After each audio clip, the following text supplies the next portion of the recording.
சரி, உங்க வீட்ல ஃபேன் ஃபுல் ஸ்பீட்ல வச்சா கூட ரொம்ப ஸ்லோவா சுத்துதா? ஃபேன் ஓல்ட் ஆயிடுச்சுன்னு நினைக்கிறீங்களா? ஆனா உண்மை இது இல்ல. சீலிங் ஃபேன் ஸ்லோவா சுத்துற number one reason capacitor problem.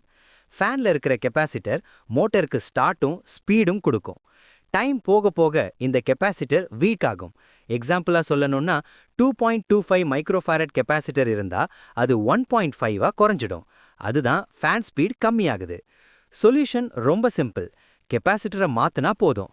Cost 100ல இருந்து 200க்குள்ள. ஃபேன் ஸ்பீட் உடனே இம்ப்ரூவ் ஆகும்.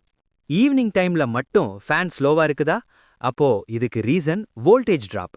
ஓல்டு வயரிங், லூஸ் கனெக்ஷன், ரொம்ப லாங் வயர் யூஸ் பண்ணினா வோல்டேஜ் கம்மியாகும். அதுதான் ஃபேன் ஸ்பீட் குறையும்.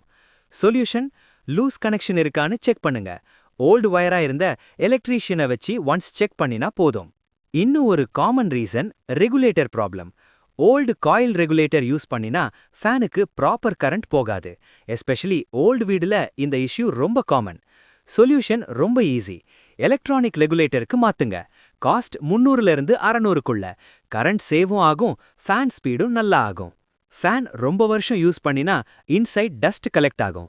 பேரிங்ல ஆயில் இல்லைனா ஃப்ரிக்ஷன் அதிகமாகும். அதுதான் ஃபேன் ஸ்லோவா சுத்தும். சொல்யூஷன், ஃபேனை க்ளீன் பண்ணுங்க. பேரிங்ல ஆயில் அப்ளை பண்ணினா ஸ்பீட் கொஞ்சம் இம்ப்ரூவ் ஆகும். ஷார்ட்டா சொல்லணும்னா ஃபேன் ஸ்பீட் ஸ்லோவா இருந்தா 4 ரீசன்ஸ் தான். 1 capacitor weak, 2 voltage drop, 3 regulator fault, 4 dust and bearing problem. இந்த 4லையுமே 90% கேசஸ்ல கெப்பாசிட்டர் ப்ராப்ளம் தான் மெயின் ரீசன். இந்த வீடியோ உங்க வீட்ல யூஸ் ஆகியிருந்தா ஒரு லைக் பண்ணுங்க. எலக்ட்ரிக்கல் டவுட்ஸ் இருந்தா கமெண்ட்ல கேளுங்க.